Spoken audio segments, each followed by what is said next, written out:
Anna does something cute with tutoring. He said it like I wasn't there. Which in all the ways that matter I wasn't. My name is Anna Mercer. I'm 32 years old. I grew up in Scottsdale, Arizona, in a house with travertine floors and a pool that nobody used because my father said the water bills were punishing. My father, Robert Mercer, spent 25 years building a commercial real estate brokerage called Mercer Land Group. He sold industrial and logistics properties across the Southwest. He was not a famous man. He was a successful one. There's a difference and he understood it better than most. My brother, Christopher, joined the firm at 24. He was 30 now with his own client book and a company truck and a LinkedIn profile with 412 connections and a headshot where he looked exactly like my father at the same age. I was a teacher. And then I was not only a teacher. And then I was something my father had no word for, so he chose the word he had. Cute. Let me tell you about the house I grew up in. There was a framed print in the hallway between the bathroom and the linen closet that said, measured, deliberate, forward. My father had bought it at some conference in Tucson in 2004 and hung it himself with a level and a pencil mark. He pointed it out to people sometimes when they came over. That's how I run everything, he'd say. Measured, deliberate, forward. What he meant was, results you can count. Real estate you can count. Commission checks you can count. A son who closes deals, you can count that. A daughter who stands in front of 24 10-year-olds every morning and teaches them long division. That's harder to quantify. My father did not trust things he could not quantify. I understood this from very early on. I don't think I resented it as a child. It's difficult to resent the water you swim in. You just learn to navigate the current. Here is what I also understood, which took me longer to articulate. The things that are hardest to quantify are often the things doing the most work. The reading teacher whose intervention changes the trajectory of a child's relationship to language. The after-school program that keeps a kid in school long enough to graduate. The classroom where 24 children learn that they are capable of understanding hard things. None of that shows up on a commission statement. None of it closes a quarterly deal. But it compounds. Quietly, invisibly, the way the best things do. I did not say this to my father for 7 years. I didn't need to. I just kept going to room 7 every morning and doing the work and letting it compound. Christopher got a truck when he joined the firm.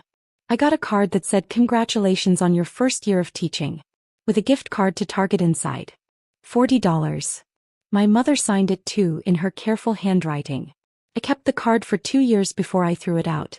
I kept the $40 longer. Let me tell you about the dinner that didn't happen. When I finished my credential program, my cohort had a small celebration at a Mexican restaurant in Tempe. 8 of us around a table with paper tablecloths and a pitcher of margaritas and that specific exhausted relief of people who have survived something together. My friend Danielle gave a toast. She said, to the people who will matter most to someone this year and they won't even know it yet. I called my parents from the parking lot after. My mother answered. I told her I had finished. She said that was wonderful. She said they were so proud of me. She said she'd tell my father. In the background I could hear the television. I said, I start at Copper Ridge in September. She said, that's great, sweetheart. Then she said, oh, Christopher told us about the Chandler deal today. He thinks it might close by end of quarter. I drove home alone. I made myself dinner. I went to bed. I am not telling you this to ask for sympathy. I am telling you because it is the texture of the thing. Families like mine do not wound with large gestures. They wound with the 100 small redirections. The turned head, the changed subject, the specific warmth that flows toward one child and around the other. Over time, around becomes a shape you learn to inhabit. You build inside it. You stop waiting for the direction of the warmth to change. You build anyway. That's the only sane response. I want to be clear about something before I go further. I love teaching. This is not a story about a woman who always hated the classroom and secretly dreamed of being somewhere else. Room 7 at Copper Ridge Elementary in Tempe was mine in the truest sense I have ever owned anything. 24 students every year. Different faces, same urgency. The particular weight of a child who has decided they cannot do something. Math, reading, anything. And the specific, irreplaceable moment when that decision reverses. I stayed because I wanted to. Full stop. What changed was not my relationship to the classroom. What changed was what I built alongside it. I met Owen Chu in my 3rd year of teaching. He He was a software engineer at a logistics company in Phoenix. Not glamorous, not startup famous, just competent and serious and genuinely good at his job. He had a younger sister named Lily who was in 4th grade and struggling with fractions. Her parents were working 2 jobs between them and couldn't afford a tutor. Owen had tried to help himself and discovered in his own words that I am genuinely terrible at explaining things I find obvious. Someone at his company mentioned I tutored on weekends. He called.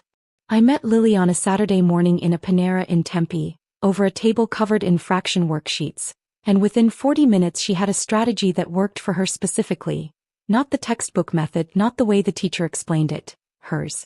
A way of picturing the denominator that clicked with how her brain organized things. She got a B+ on her next test. Then an A-. Owen texted me, "How did you do that?" I said I asked her how she thinks about numbers and then I worked backwards from there. He was quiet for a day. Then he texted again. "Can we talk about something?" We talked about something. We talked about it for 6 hours at a coffee shop in Tempe that closed around us while we were still there, until the staff started turning chairs upside down on the tables and we took the hint. What Owen had noticed, what he had been thinking about since Lily's B+, was the gap between how children actually process information and how educational content is designed. Most tutoring, he said, starts with the material and moves toward the child. What I'd done with Lily was the opposite. I'd started with Lily. What if a platform did that at scale, he said. What if every kid got the starting point that matched how they think? I looked at him across the sticky coffee shop table. What kind of platform? I said. He pulled a folded piece of paper from his jacket pocket. He'd drawn something. A flow chart, dense and slightly chaotic with arrows going in 4 directions. I've been working on this, he said, for about 8 months. I looked at the flow chart. I said, "You're going to need a teacher." He said, "I know. That's why I called you." We were married 2 years later. We incorporated Groundwork Learning LLC in the same month we got engaged. It was not romantic or symbolic. It was logistical. We needed the entity structure in place before we applied for our first grant. The first grant came through in the spring. $174,960 from the Arizona Department of Education's Innovation in Instruction Fund. It was not life-changing money. It paid for Owen's time to go part-time at his logistics job and for the first version of our platform, an adaptive assessment tool designed to identify a student's cognitive entry point before delivering any content. I stayed in room 7. That was not a sacrifice. That was the research site. Every feature Groundwork built, my students encountered first. Owen would build something on a Thursday. By Monday I knew what worked, what confused them, what created the particular expression children make when a thing almost makes sense but doesn't yet. That expression is everything. It's the 1-inch gap between not knowing and knowing. If you can see it, you can close it. By year 2 we had contracts with 4 school districts in Maricopa County. By year 3, 11 districts across Arizona and New Mexico. By year 4 the platform was serving 18,400 students. The team was 8 people, all of them former teachers or education researchers, because Owen had built that requirement into the hiring philosophy from the beginning. In March of that year, the year my father turned 60, Groundwork Learning was approached by an investment group out of San Francisco called Aldercroft Partners. They specialized in education and workforce technology. They had been watching our district penetration numbers for 18 months. The conversation lasted 4 months. It was careful and thorough on both sides. The term sheet, when it arrived, valued Groundwork Learning at $31 million. I was sitting in room 7 when Owen sent it to me. I was between morning and afternoon sessions. 24 kids at lunch. The classroom quiet for 40 minutes. I read the number on my phone. Then I put my phone face down on my desk and went to the whiteboard and wrote tomorrow's math problem. When Owen called that evening I said, "We should talk to a lawyer before we respond." He said, "I already called one." I said, "Of course you did." He laughed. I laughed. We had a glass of wine and did not call my parents. My father's 60th birthday dinner was my mother's production. He planned it for 3 months. The venue was Harvest and Stone, a restaurant in North Scottsdale that had been open for 2 years and had the kind of reputation that meant reservations required a phone call and a specific name. Private dining room. 14 guests. A curated menu my mother had spent 2 weeks designing with the executive chef. The guest list was 14 people. Family, Me and Owen, Christopher and his girlfriend Becca, my parents' closest friends Dawn and Sheila Carmichael, my father's oldest colleague Ray Ortega and his wife, 2 couples from their golf club, and one guest I did not know. Her name was Patricia Hale. She was the founding partner of Hale Commercial Properties, one of the largest commercial real estate firms in the Southwest.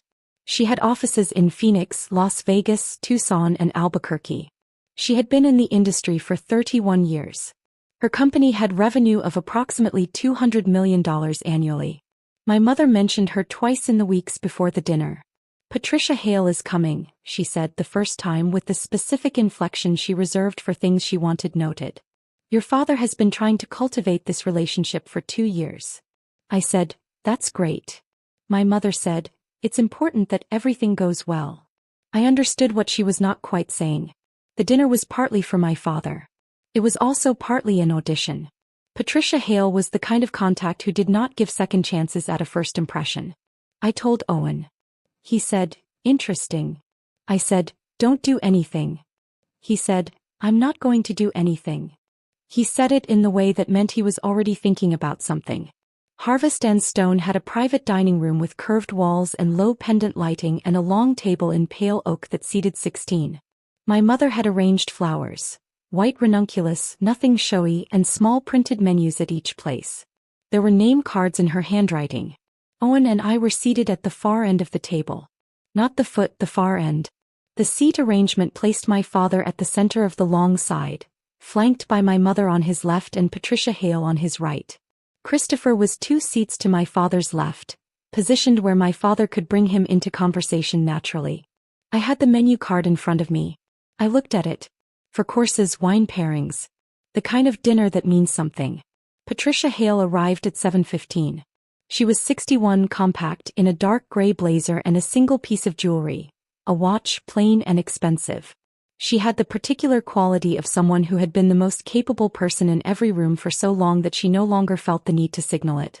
She shook my father's hand at the door and said, Robert. Happy birthday. Warmly. Directly. She was introduced around the table. She had a name for everyone and a genuine interest in none of the small talk, which she managed gracefully by steering every exchange toward something substantive within 30 seconds. She reached Owen and me. Patricia, my father said, this is my daughter Anna. He does some tutoring work. And her husband Owen. Patricia looked at us both. She shook Owen's hand first, he had stood, and then mine. She said, what kind of tutoring work? My father was already turning back toward his seat. Adaptive learning platform, I said. Elementary and middle school. Maricopa County mainly and New Mexico. Groundwork learning, Owen said. Quietly. Just the name. Patricia Hale paused. It was a small pause. A half-second adjustment. The kind that means a file has opened somewhere. She said, I'll find you after dinner. Then she moved to her seat. My father had not heard any of it. He was talking to Don Carmichael about a property in Peoria. The dinner was beautiful. My mother had done everything right. The food was exceptional, the pacing was correct, the conversation stayed in that register that feels easy and costs effort.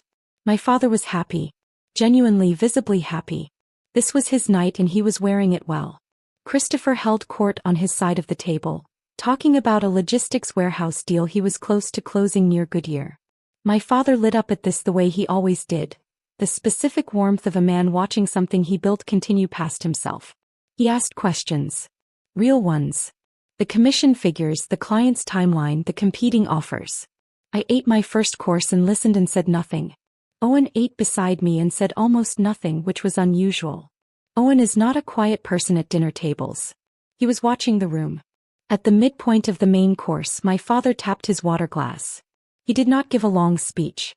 He is not a long speech man. He thanked my mother specifically and warmly for what she'd built and sustained and held together. That part was true and full and I believed every word of it. He thanked the room for being there. He mentioned Christopher. He said a few things about 30 years in the industry that were genuinely earned. Then he looked down the table at Owen and me. He smiled. A real smile, not unkind. The kind that means exactly what it looks like and nothing more. Anna, he said, does something cute with tutoring. Very sweet. He moved on immediately, pivoting back toward Christopher.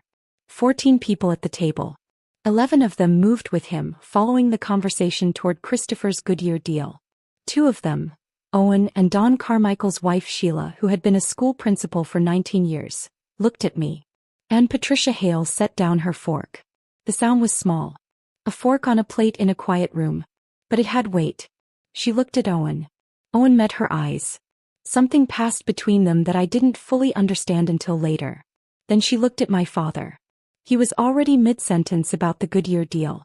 He hadn't seen. Patricia Hale said clearly across the table, "Robert." He stopped. Everyone stopped. "Who did you just describe?" she said. My father blinked. "Anna." He glanced at me. "My daughter.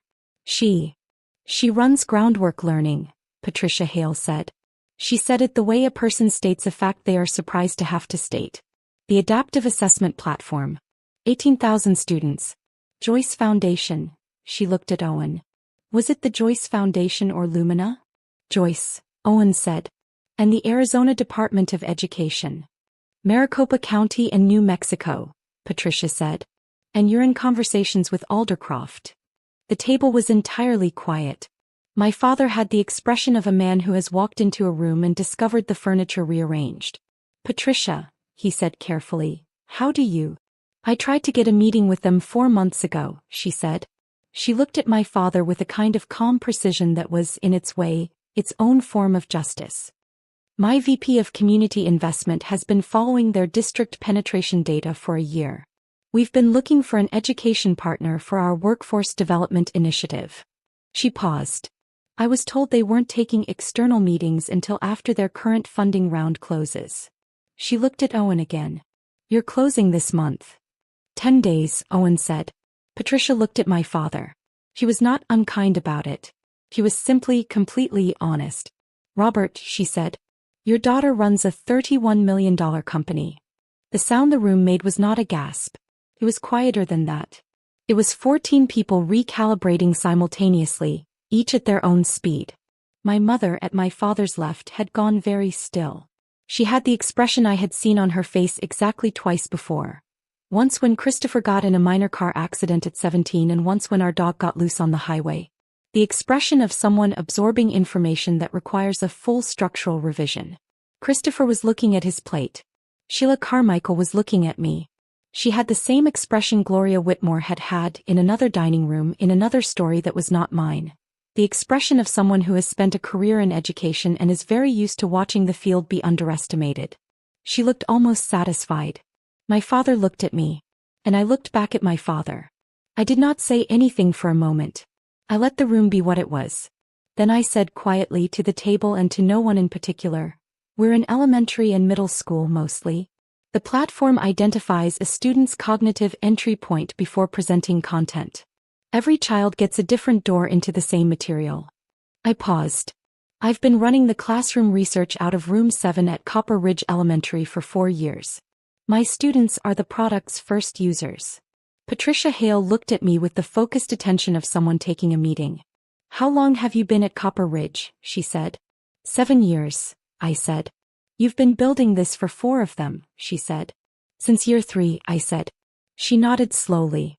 The nod of someone updating a file they thought was complete. Then she looked at my father again. She said not unkindly, "Robert.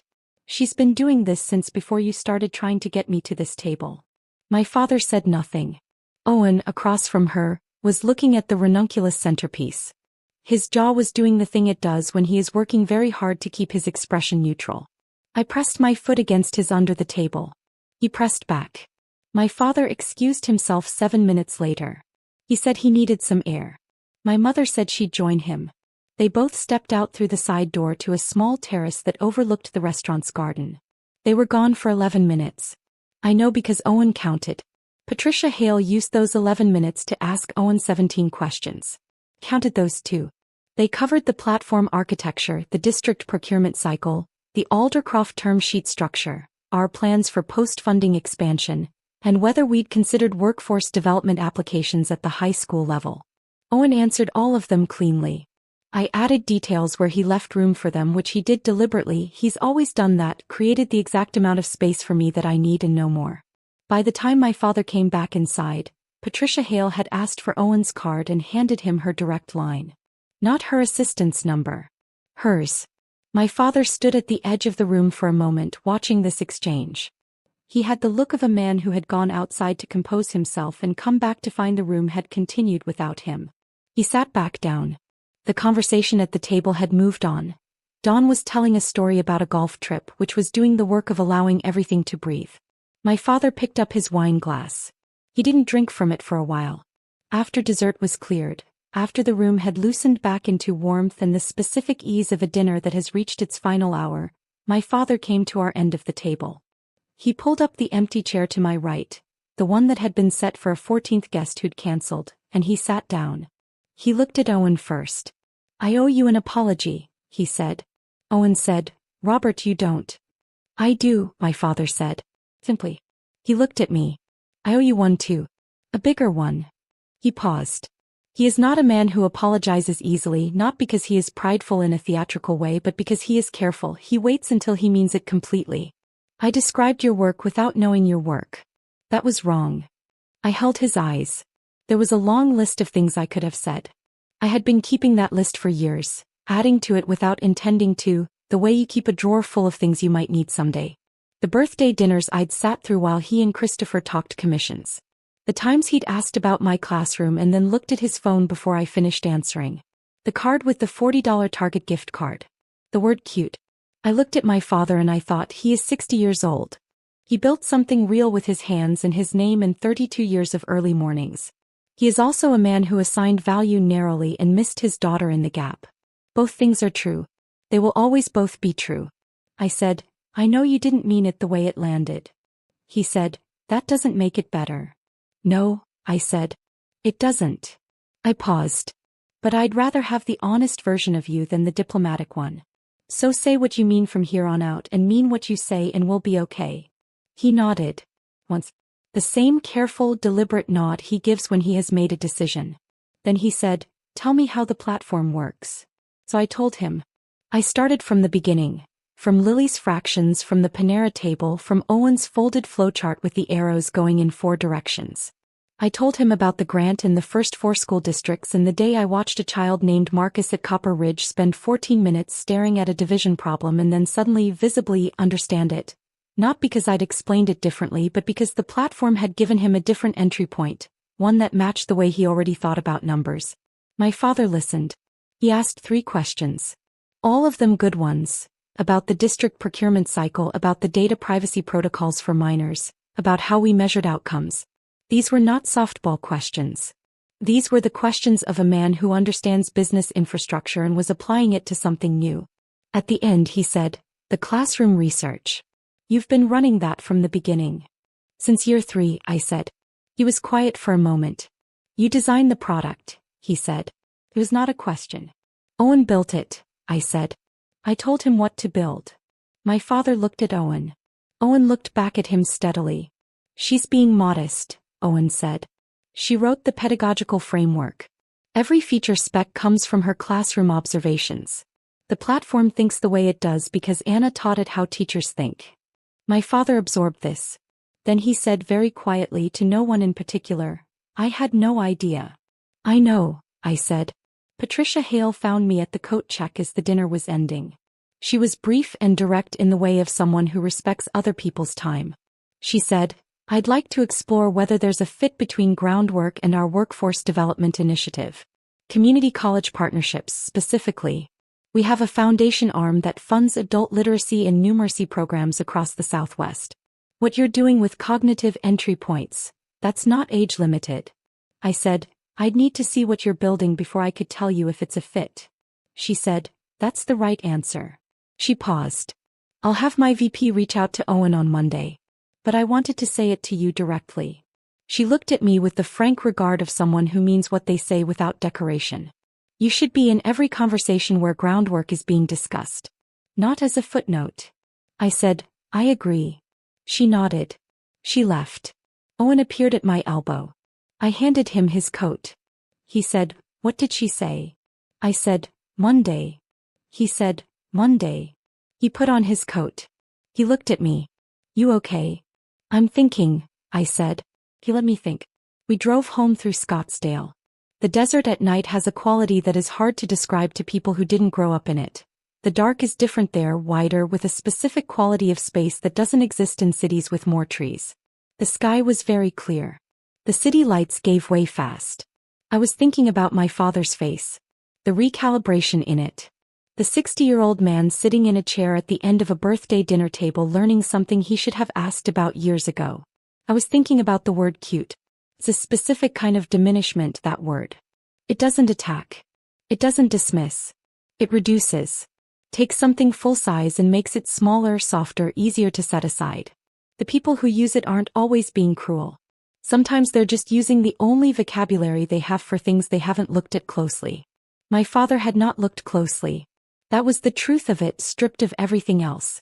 He had a son who fit the picture he'd built, and a daughter who didn't, and he had put his attention where recognition was easiest. Not malice. Not conspiracy. Just the gravity of familiarity pulling harder than curiosity. I had spent 7 years building something real a few miles from his office without him ever once asking what it was. I had let him not ask, which was its own kind of decision. I don't carry guilt about it. I had my reasons. I didn't need his validation to do the work, and I didn't want to build something in order to prove a point to my father. I built it because it was worth building. Because the children in room 7 deserved a better tool than what existed. Because Owen had a folded flowchart and a question and I had the one answer that mattered. But I will say this.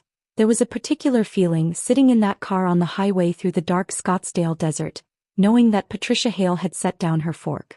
It was not triumph. It was something quieter. It was the feeling of a thing being seen.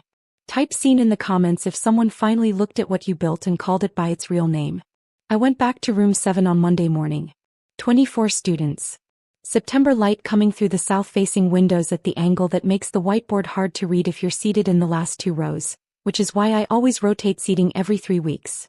A thing I had to figure out myself in year 2 because nobody tells you that. You accumulate the knowledge of a room slowly, the way you accumulate the knowledge of any place you inhabit long enough to understand. The morning block was math. Long division. I had 3 students who were at a wall with it, not behind in any diagnostic sense, just at a specific conceptual threshold where the procedure and the meaning hadn't yet connected. I knew this because the platform data told me, and I knew it because I watched their faces. I ran the lesson. Adjusted twice. The third adjustment, a visual grouping method one of my students had essentially invented herself, which I promptly documented for Owen, closed the gap for 2 of the 3. The third needed something different. I made a note. We try again Wednesday. At lunch my phone had 3 messages. One from Christopher. It said, I didn't know either. I should have asked. I'm sorry. I read it twice. Then I texted back. Thank you. I mean that. I did. One from my mother. It said, Patricia Hale called your father this morning. He was on the phone for 40 minutes. I think he's going to cry about it later and not tell anyone. I love you. That one made me laugh out loud alone in my classroom, which startled my room aide coming back from the copy machine. One from Owen. It said, Patricia's VP just emailed. Meeting next Tuesday. Also, Aldercroft confirmed the close date. 2 weeks. Then a second message. Also I love you. Then a third. Also do you want tacos tonight? I typed back, yes to all 3. 2 weeks later, Groundwork Learning closed its Series A with Aldercroft Partners. The valuation held at $31 million. The press release went to the Phoenix Business Journal and the Arizona Republic and 4 education technology trade publications. Owen wrote it. I edited it. It led with the student outcomes data, not the dollar amount. My father sent a text that said, I saw the announcement. Very proud. Then 30 seconds later a second text, I mean that. I believed him. Not because everything was fixed. It wasn't. There are years of assumptions to unpack. A lifetime of a certain kind of not seeing that doesn't reverse in a single birthday dinner. These things take time. They take continued honesty and the willingness to stay in the same room long enough for the discomfort to become something more useful. But I believed that he meant it. I texted back. Thank you, Dad. Then I'll send you the platform link. Try the demo. It'll take you about 12 minutes. He texted back, I'll do it tonight. That Sunday he called me. He had done the demo. He had spent 43 minutes in it. Not 12 because he went back and retried sections, which is exactly what a careful man does when he's learning something new. He said, the entry point assessment. That's you. I said, that's both of us. He said, but the pedagogical framework. The way it asks the questions before it presents the material. Yes, I said. That's mine. He was quiet for a moment. Then he said, I owe you more than I've paid. I said, not money, Dad. He said, no. Not money. We were both quiet for a moment. Outside my window the desert was doing its evening thing. The light going amber, then pink, then the particular blue that comes just before dark in Arizona that exists nowhere else on Earth. I said, come see room 7 sometime. I'll show you what it looks like in an actual classroom. He said, tell me when. I said, next Thursday. We have a math block at 9. Come at 8:45 so you can see the setup before the kids arrive. He said, I'll be there. He stood at the back of room 7 at 8:45 on a Thursday morning and watched 24 10-year-olds work through a long division lesson, 3 of them using the platform's adaptive track on their tablets, the rest on worksheets that I had designed to mirror the platform's methodology without requiring a device. He watched for 40 minutes. He said nothing during the lesson itself, which told me something because Robert Mercer does not stay quiet in rooms where he has nothing to contribute. He was learning. He was taking the room seriously enough to observe it first. When the bell rang for transition he followed me into the hallway and he said, this is what you've been doing. 7 years, I said. He nodded. The same deliberate nod. Then he said, it's not cute. No, I said. It's not. He put his hand briefly on my shoulder, the same gesture he'd given Christopher after every deal closed, a short, firm, affirming touch. Then he said, I'll be at your next board meeting. If you'll have me. I said, we'll see. He accepted that. That's the right answer from a man who runs his life measured, deliberate, and forward. We'll see is a door that's open. Conditional. Earned going forward. That's enough. The word cute is a small word. 4 letters. 1 syllable. It has a specific gravity, not heavy enough to crush anything, just heavy enough to pin a thing in place, to keep it small, to make the people around it feel comfortable with their own larger assessments. I let my father use it for years. Not because I had to, because I didn't need him to stop. I had room 7. I had Owen. I had 24 children every September who needed something better than what existed, and I was building it. The day Patricia Hale set down her fork, I didn't feel vindicated. Vindication implies you were waiting for something. I wasn't waiting. I was working. What I felt was simpler than that. I felt seen. By the right person at the right table for exactly the right reason. Not because of the number on a term sheet. Because she had done her homework. Because she had followed the district data. Because she knew what the work was before anyone in that room described it. That's the only validation that ever meant anything to me.